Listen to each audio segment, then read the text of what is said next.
WirePA Images Jeremy Corbyn's hopes of getting Labour battle-ready for a general election have suffered a setback after local parties failed to meet his Christmas deadline for selecting new candidates and target seats. The Labour leader told the ruling National Executive Committee NEC in September that he wanted all 76 key marginals to pick their prospective parliamentary candidates by the festive season. But a mix of local delays, a shortage of applications and an ongoing nationwide battle between left and centrist activists means that just 3 of the seats have chosen their Westminster candidates so far, HuffPost UK can reveal. Although a handful of other target constituencies are due to select their would-be MPs in coming weeks, the bulk of them will now be decided next year. In some seats, left-back candidates are finding it more difficult than expected to get chosen by their local parties, and their supporters hope the postponements will help them. Buoyed by his June election campaign, which deprived Theresa May of her Commons majority, Corbyn and his leadership team moved swiftly to keep up the pressure on the government. The Labour leader embarked on a summer tour of key marginals, and his office drafted plans, passed by the NEC, to fast-track selections of candidates in preparation for another snap election. WirePA Images Jeremy Corbyn at Glastonbury in the summer of 2017.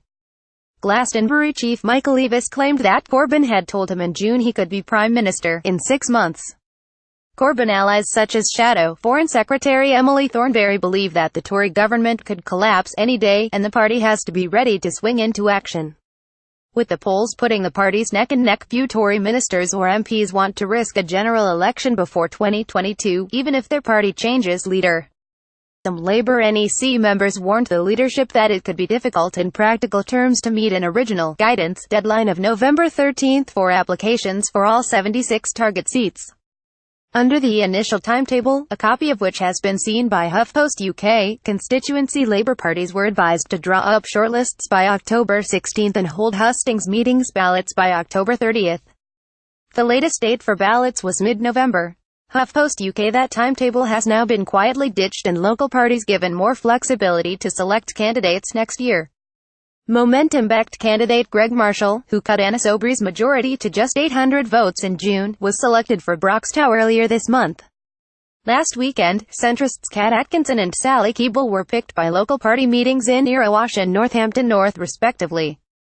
Just 7 more constituencies among the 76 have set selection meetings next month.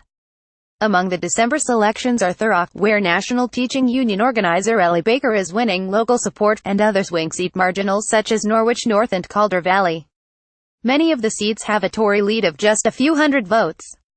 In one example of the current delays, Unite official Mike Hedges was interviewed last weekend but not shortlisted by a local selection committee in the key marginal of Watford. The ruling NEC intervened on Tuesday to add him to the list ahead of a final vote on December 14. A note sent to party members on Monday revealed that scores of the target seats have no deadline at all, including Mansfield, Stevenage, Northampton South, Chingford and Woodford Green, Putney, Pendle and Telford. WirePA Images Education Secretary Justine Greening, whose Putney seat is 35 on Labour's target list. In some areas in England, not enough applicants have been attracted to fill a shortlist. 2 selections in Wales have had to be postponed due to lack of interest, while the entire Scottish seat list was put on hold until after the party leadership election this month. Some party insiders opposed the fast-track plan to select Westminster contenders so early in a parliament because of the sheer cost of being a candidate for up to 4 years could deter working-class applicants. A review of the 2015 general election by Margaret Beckett found that similar early selections under Ed Miliband had placed an unfair burden on candidates as they rack up travel, accommodation and other costs while holding down a job.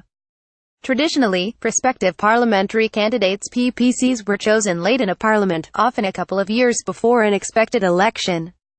But many Corbyn supporters believe the party is in new territory and has to be ready for any collapse of the Tory government before or after Brexit. Empix Entertainment Shadow Foreign Secretary Emily Thornberry. The party's new system of local selection panels, which shifted power from executive committee members to the rank and file, is also blamed by some for the delays. Of the 76 target seats, the NEC has decided that 46 will be all-women shortlists. Some on the moderate wing of the party suspect that the procedure is being used by the left to block centrist male candidates who stood in the June election.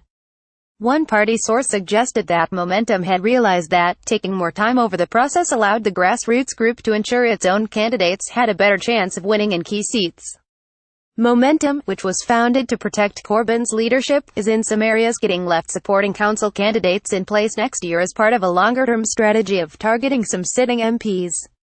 Many local Labour parties used their December meetings to hold fundraisers rather than formal meetings, and many have decided to postpone selections until the new year, possibly until the spring or even later. Suggest a correction.